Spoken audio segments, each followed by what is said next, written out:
नमस्ते। हिंदी की इस क्लास में आपका हार्दिक अभिनंदन है। इससे पीछे की क्लास में हम शब्द विचार में ही चर्चा कर रहे थे कि रूप परिवर्तन के आधार पर शब्दों के प्रकार। इसमें हमने चर्चा की थी कि एक रूप परिवर्तन के आधार पर शब्दों के दो प्रकार होते हैं, एक है विकारी शब्द और दूसरा अविकारी शब्द, जिसे अवयव शब्द भी कहते हैं।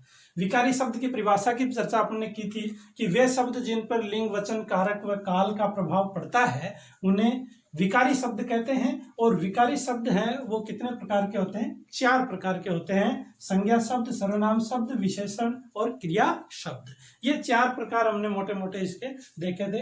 अब इनका हम विस्तार से अध्ययन करते हैं और इसमें सबसे पहले संज्ञा का हम पूरे विस्तार से वर्णन या अध्ययन करते हैं। तो देखिए संज्ञा शब्द।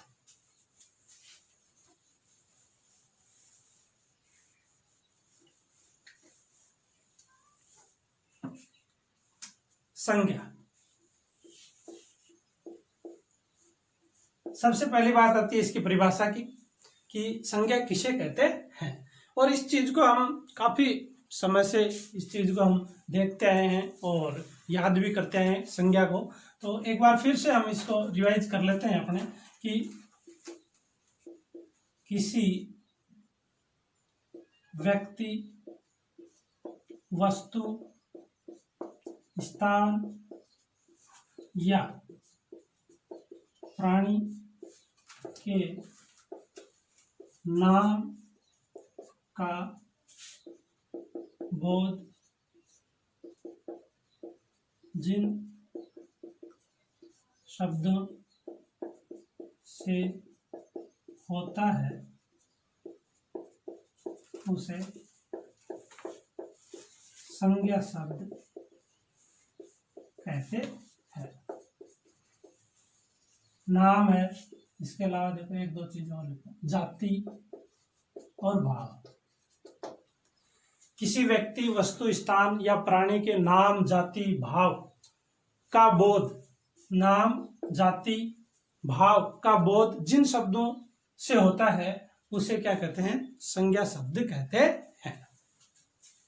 अब हम संज्ञा के प्रकार के बारे में अध्ययन करेंगे। जिस प्रकार से इसमें नाम आया, देखो नाम, जाति और भाव, इसी प्रकार इन्हीं के आधार पर और संज्ञा के हैं वो कितने भेद होते हैं? 3 भेद होते हैं। इसमें 3 भेद हैं जो प्रमुख, वो कौन कौन से हैं? व्यक्तिवाचक, व्यक्तिवाचक संज्ञा। हमने जब हम पढ़ते 6ठी-7ठी क्लास में हमने पढ़ा भी होगा कि 4 भेद होते हैं, कोई 5 भेद बता रहा है, लेकिन विभिन्न विद्वानों द्वारा शोध करके और संज्ञा के कितने भेद बताए गए? 3 भेद बताए गए हैं। इसमें दूसरा जो भेद है वो कौन सा है? जहां वहां पे शब्द लिखा है उसी आधार पर जातिवाचक, जातिवाचक संज्ञा। और तीसरा जो इसमें है वो कौन सा है? भाववाचक संज्ञा। ये इसके कितने भेद होते हैं? 3 भेद होते हैं। मोटे मोटे इसके 3 भेद हैं अपने: व्यक्तिवाचक संज्ञा, जातिवाचक संज्ञा और भाववाचक संज्ञा। अब इनमें हम एक एक का अध्ययन करते हैं, क्योंकि क्वेश्चन यहीं से पूछा जाता है कि निम्न शब्द के अंदर कौन सी संज्ञा है। और उस प्रश्न को हमें सही करने के लिए मैं आपको एक विशेष इसकी पहचान भी तीनों की ही अपन चर्चा कर लेंगे कि इनकी पहचान है वो क्या है। तो सबसे पहले हम इसके बारे में चर्चा कर लेते हैं, व्यक्तिवाचक संज्ञा के बारे में। व्यक्तिवाचक संज्ञा, व्यक्तिवाचक संज्ञा। व्यक्तिवाचक व्यक्ति यानी कि किसी एक पर्टिकुलर, किसी भी वस्तु का, किसी स्थान का, किसी भी व्यक्ति का, किसी भी प्राणी का नाम का जो बोध कराती है वो क्या कहलाती है? व्यक्तिवाचक संज्ञा कहलाती है। यानी कि किसी व्यक्ति, स्थान, वस्तु या प्राणी के एक होने का बोध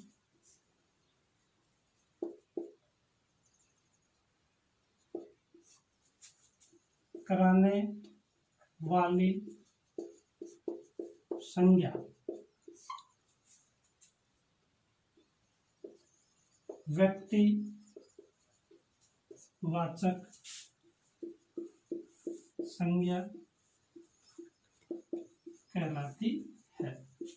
किसी भी व्यक्ति, स्थान, वस्तु या प्राणी के एक होने का बोध कराने वाली संज्ञा क्या कहलाती है? व्यक्तिवाचक संज्ञा कहलाती है। और इसके पहचान के लिए हमें इतना याद रखना है, एक होने का बोध, एक होने का बोध। जिस शब्द से ये लगे कि ये एक ही है तो इसका मतलब उसमें क्या आएगी? व्यक्तिवाचक संज्ञा आएगी। जैसे हम लिख सकते हैं पर्टिकुलर नाम के तौर पे, जैसे आपने लिखा राम, तो राम किसी न किसी एक लड़के का नाम है, तो ये पर्टिकुलर बोध कराएगा कि राम है वो व्यक्तिवाचक संज्ञा है। इसी प्रकार से सीता, इसी प्रकार से आपने लिख दिया जयपुर, भारत, और भी अपन बहुत सारे शहरों के नाम, स्थानों के नाम, प्राणियों के नाम इसमें लिख सकते हैं। तो ये जो एक होने का जो बोध कराने वाली संज्ञा होती है वो क्या होती है? व्यक्तिवाचक संज्ञा होती है।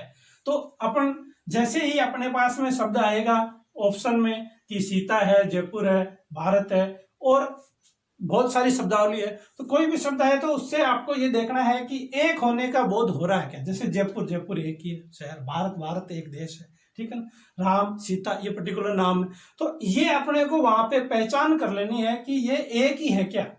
अभी एक होने का बोध पर्टिकुलर उसी का नाम है तो वो क्या कहलाएगा? व्यक्तिवाचक संज्ञा के अंदर उसको ठीक अपन करेंगे। तो ये अपन ने इसकी पहचान और इसकी परिभाषा के रूप में अध्ययन कर लिया है। अब इसका जो दूसरा प्रकार है वो है जातिवाचक, जातिवाचक संज्ञा।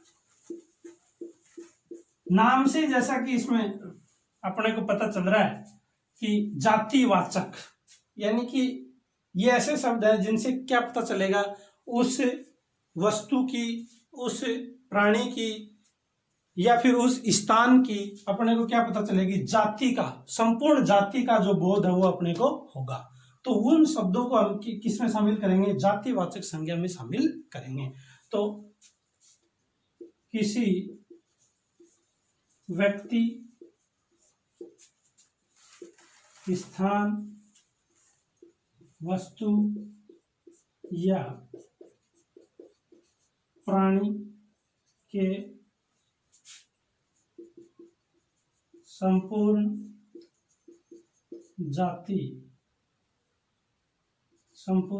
जाति का बोध कराने वाली संज्ञा जातिवाचक संज्ञा कहलाती है।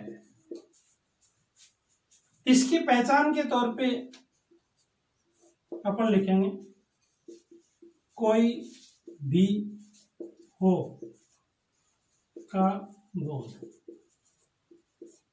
कोई भी हो, कोई भी हो या कोई भी हो सकता है। इसका बोध यदि अपने को होता है तो उसको अपन क्या करेंगे? जातिवाचक संज्ञा के अंदर टिक करेंगे।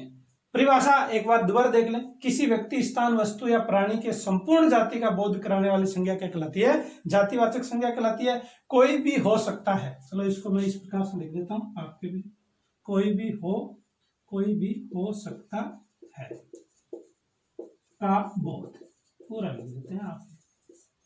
ये यदि बोध हो गया कि ये कोई भी हो सकता है, जैसे एग्जाम्पल से अपन इसको अच्छे और भी अच्छी तरीके से समझ पाएंगे। जैसे मैंने लिखा है यहाँ पे लड़का, अब इससे अपने को बोध हो रहा है कि ये कोई भी हो सकता है। लड़का, राम भी लड़का है, ठीक है, श्याम भी लड़का है, रामू भी लड़का है। तो इस प्रकार से अपन कोई भी होने का बोध यदि होता है तो वहां पे अपन कौन सी संज्ञा मानी जाती है? जातिवाचक संज्ञा मानी जाती है। इसी प्रकार से अपन ने यहाँ पे लिख दिया कक्षा। अब कक्षा में भी कोई भी कक्षा हो सकती है, प्रथम कक्षा है, द्वितीय है, 12वीं कक्षा है, 10वीं कक्षा है। तो इस प्रकार से हम इसमें ये देख पाएंगे कि कोई भी हो सकता है का बोध होता है तो उसे हम जातिवाचक संज्ञा में लेंगे। जैसे यहाँ पे अपन ले लिया इसके अंदर शहर। अब शहर के अंदर क्या हो गया कि कोई भी हो सकता है। इसी प्रकार से जैसे अपन ने ले लिया देश। अब देश, कोई भी देश हो सकता है, यानी कि ये ऐसे शब्द हैं जो क्या करा रहे हैं, उस संपूर्ण जाति का बोध है वो करवा रहे हैं, उसकी संपूर्ण जाति का बोध वो करवा रहे हैं। देश है वो क्या करा रहे हैं, संपूर्ण जाति है, एक देश की एक जाति होगी, समूह हो गया इसका, ठीक है। और उसके अलग अलग नाम यदि आते हैं तो वो किस में आ गए, व्यक्तिवाचक में। और यदि कोई भी हो सकता है, जैसे देश अपन लगा के देश कोई भी हो सकता है, भारत भी हो सकता है, इटली भी, जर्मनी, जापान, कोई भी देश हो सकता है। शहर जयपुर है, कलकत्ता है, कोई भी शहर इसमें हो सकता है। कक्षा बता दिया आपको। तो इस प्रकार से हम इसकी पहचान बड़ी आसानी से कर पाएंगे कि जातिवाचक संज्ञा वह संज्ञा है जहां पे अपने को शब्द में यह लगे कि कोई भी हो सकता है, तो वहां पे अपन किस संज्ञा के ऊपर टिक करेंगे, जातिवाचक संज्ञा पे टिक करेंगे। अब अपन तीसरा इसके अंदर देख लेते हैं, वो है भाववाचक संज्ञा।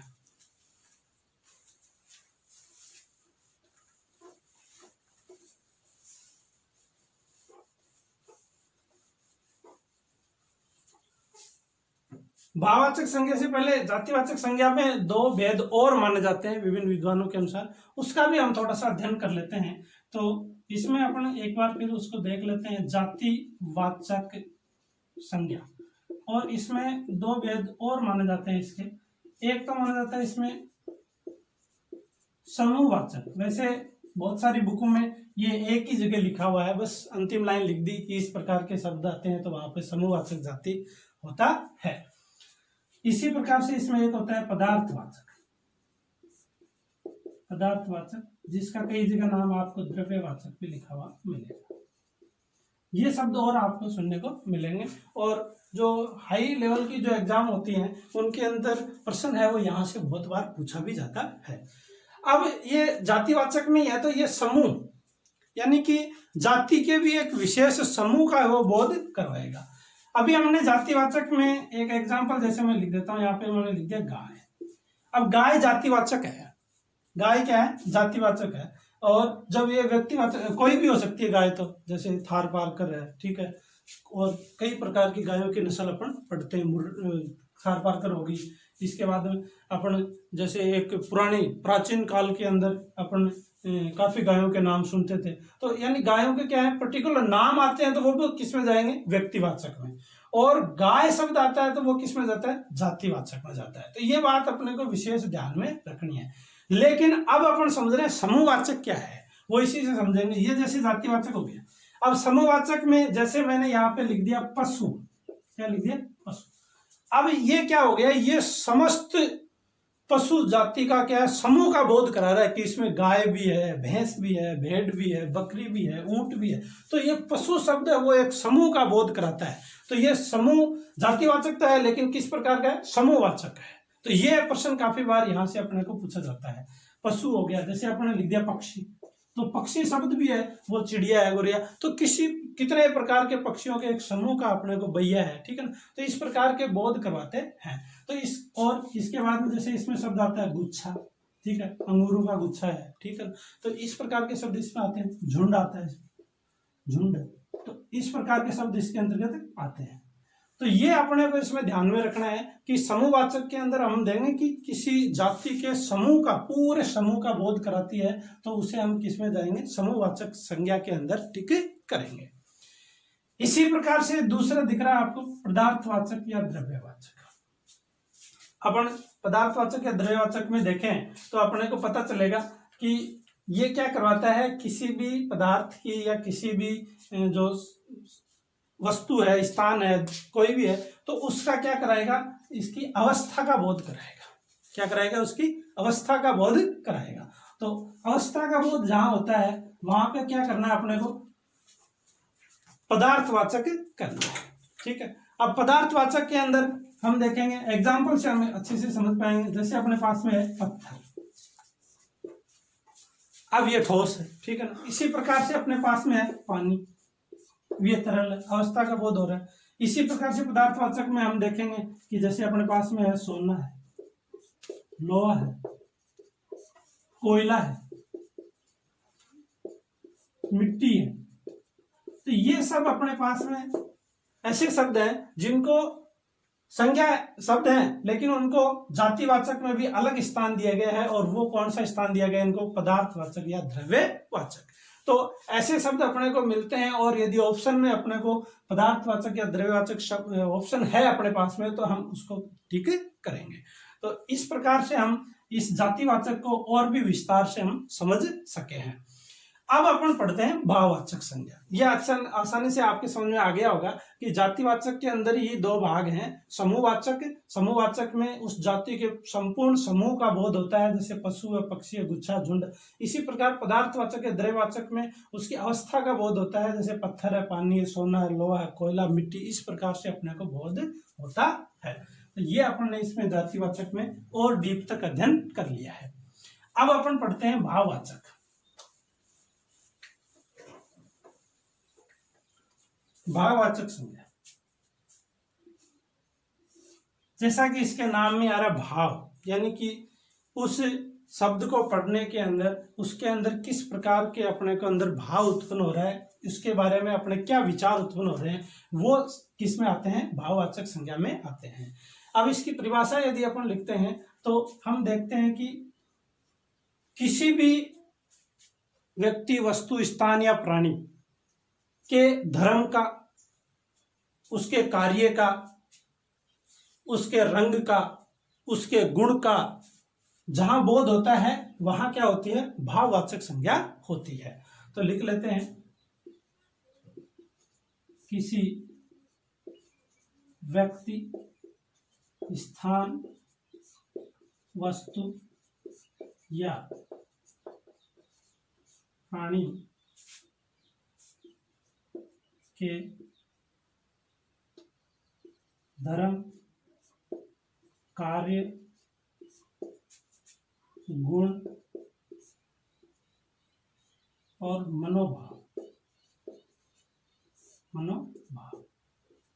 का बोध करवाने वाली संज्ञा भाववाचक संज्ञा कहलाती है। धर्म, कार्य, गुण, मनोभाव आदि भावों का बोध जहां होता है, जिन शब्दों से होता है, वहां पे हम कौन सी संज्ञा मानते हैं? भाववाचक संज्ञा मानते हैं। अब इसकी पहचान के लिए भी मैं आपको बता दूं, इसकी पहचान कैसे करेंगे अपन। जिसे छुआ न जा सके, जिसे छुआ न जा सके, यानी इस प्रकार का शब्द आएगा जिसको अपन छू न सके। जैसे मैं लिख देता हूं यहाँ पे बुढ़ापा। अब बुढ़ापा एक इस प्रकार का बोध है अपने को कि जिसको अपन छू नहीं सकते, सिर्फ अनुभव कर सकते हैं कि बुढ़ापा क्या होता है। तो ये भाव हो गया, इसलिए इसको अपन क्या लिखते हैं? भाववाचक संज्ञा के अंतर्गत गिनते हैं। वैसे ये, और इसमें क्या होता है कि गुण प्लस प्रत्यय लग जाता है, इस प्रकार से बनती है भाववाचक संज्ञा। किस प्रकार से बनती है? गुण प्लस प्रत्यय हो, रंग प्लस प्रत्यय हो, रंग प्लस प्रत्यय हो, ठीक है। इसी प्रकार से कोई भी धर्म हो, और उस धर्म का मतलब उस कार्य का जो मूल है वो धर्म प्लस प्रत्यय हो। इसी प्रकार से अपने पास में कोई विशेषण यानी गुण हो गया, वो पूरा का पूरा इसके अंतर्गत। तो इस प्रकार से हम भाववाचक संज्ञा का निर्माण कर सकते हैं, उसकी रचना कर सकते हैं कि गुण प्लस प्रत्यय लगा दे, रंग प्लस प्रत्यय लगा दे। गुण प्लस प्रत्यय में जैसे अपने पास में कोई भी किसी का भी एक गुण, जैसे अपने पास में है सज्जन, तो इससे अपन ने बना दिया सज्जनता, ठीक है। तो इस प्रकार से अपन बना सकते हैं, ठीक है। इसी प्रकार से रंग प्लस प्रत्यय, जैसे अपने पास में लाल है और इसके अंदर अपने प्रत्यय लगा के बना दिया लाल। काला है, कालापन बना दिया, ठीक है, हरापन बना दिया। तो इस प्रकार से अपन इसके अंदर बना देते हैं। ये ये धर्म वाला ये हो गया बूढ़ा, बूढ़ा प्लस आपा, बुढ़ापा, ठीक है। तो इस प्रकार से हम काफी उदाहरण इसमें देख सकते हैं। तो भाववाचक संज्ञा है उसमें से काफी बार प्रश्न पूछा जाता है, और इसको अपने ये याद रखना है कि जिसको छुआ न जा सके वहां पे क्या आएगा, भाववाचक संज्ञा आएगी। जैसे अपन देख सकते हैं बुढ़ापा है, सज्जनता है, लालिमा है। अब इनको अपन इनके भाव को पढ़ सकते हैं, इनको अपन महसूस कर सकते हैं, लेकिन इनको छू नहीं सकते। तो ये अपन ने एक इसकी पहचान के तौर पे अपने लिख लिया है कि ऐसा शब्द पढ़ के और अपने को लगे कि इसे छुआ न जा सके, तो वहां पे अपन क्या करेंगे, भाववाचक संज्ञा ठीक करेंगे। अब इसकी रचना का भी प्रकार आता है कि इसको बनाने के लिए तो किताबों के अंदर इस प्रकार से देखा कि इसको अपन 5 प्रकार से निर्मित कर सकते हैं। तो इसकी रचना के बारे में थोड़ा सा अपन अध्ययन कर लेते हैं, कुछ उदाहरण लेकर के कि भाववाचक संज्ञा की रचना कैसे अपन करें, कैसे इसका निर्माण करें।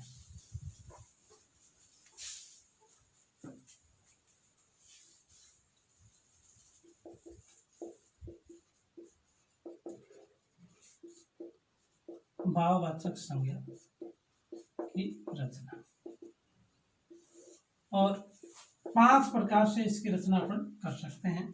5 में सबसे पहले है जातिवाचक संज्ञा। जातिवाचक संज्ञा से अपन क्या कर सकते हैं, भाववाचक संज्ञा का निर्माण कर सकते हैं। जैसे अपने पास में है मित्र है, इससे अपन क्या बना सकते हैं, मित्रता, ठीक है। इसी प्रकार से अपने पास में है बूढ़ा, बुढ़ापा। इस प्रकार से अपन काफी इसके अंदर शब्द बना सकते हैं, जो जातिवाचक शब्द हैं, और उनके आगे प्रत्यय लगा करके और अपन क्या बना सकते हैं, भाववाचक संज्ञा का निर्माण कर सकते हैं। इसी प्रकार से अपने पास में दूसरा है इसका कि जो विशेषण शब्द हैं, इसी में जैसे अपने पास में चोर है, तो इससे क्या हो सकती है, चोरी हो सकती है। तो बहुत सारे शब्द हैं जो आप देख पाएंगे। और दूसरा अपन विशेषण शब्दों से भी इसको बना सकते हैं। या पहले सर्वनाम पढ़ लेते हैं, क्योंकि क्रम में सर्वनाम आता है।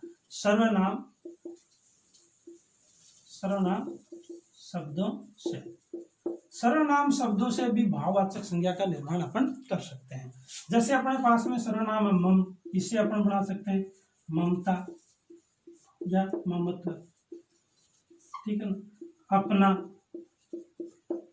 अपनत्व, ठीक है। निज, निजित्व। तो इस प्रकार से हम बहुत सारे जो सर्वनाम शब्द है उनसे भी अपन बना सकते हैं। तो ये अपने पास में कुछ एक उदाहरण अपन ने लिए हैं कि सर्वनाम शब्दों से भी अपन क्या करते हैं, भाववाचक संज्ञा का निर्माण करते हैं। इसी क्रम में अपने पास में तीसरा रचना के क्रम में अपन चलते हैं, तो वह है विशेषण से, विशेषण शब्दों से भी अपन भाववाचक संज्ञा, विशेषण यानी रंग है, गुण है, उनके आगे अपने को क्या लगाना, प्रत्यय लगाना है, यानी रंग प्लस प्रत्यय और गुण प्लस प्रत्यय। ये अपन करेंगे तो वो किस में चला जाएगा, विशेषण में चला जाएगा, और प्रत्यय आगे लगा देंगे तो वो किस में चला जाएगा, भाववाचक संज्ञा में चला जाएगा। इसमें जैसे अपने पास में मोटा है, मोटापा हो गया, ठीक है। इसी प्रकार से अपने पास में शब्द आता है स्वस्थ, तो इससे स्वास्थ्य हो गया, स्वास्थ्य, ठीक। इसी प्रकार से अपने पास में शब्द है मीठा, मिठास हो गया। एक शब्द आता है काफी बार वीर, वीरता हो गया। तो ये अपने पास में बहुत सारे शब्द हैं। अब इनमें देखेंगे, इनको अपने वैसे भी अपने जो अपने इसकी पहचान का तरीका था उसमें देखो मोटापा, अब इसको महसूस किया जा सकता है, स्वास्थ्य, ठीक है, स्वास्थ्य की हालत कैसी है। मिठास को महसूस किया जा सकता है, वीरता, ठीक है ना। तो भारत की वीरता विश्व प्रसिद्ध है, और वीर के पर्टिकुलर नाम के रूप में, उसकी विशेषता के रूप में आ जाएगा कि राज बहादुर है वो वीर है। तो इस प्रकार से अपन इसमें पढ़ सकते हैं। 3 अपन ने पढ़ लिया कि भाववाचक संज्ञा की रचना है वो जातिवाचक संज्ञा से कर सकते हैं, सर्वनाम शब्दों से कर सकते हैं, विशेषण शब्दों से कर सकते हैं। इसके 2 और अपन पढ़ लेते हैं।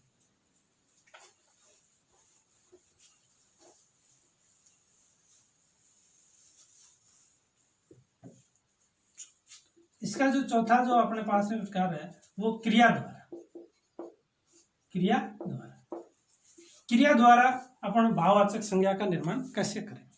क्रिया जैसे अपने पास में है सुनना, ठीक है, चलना, गिरना,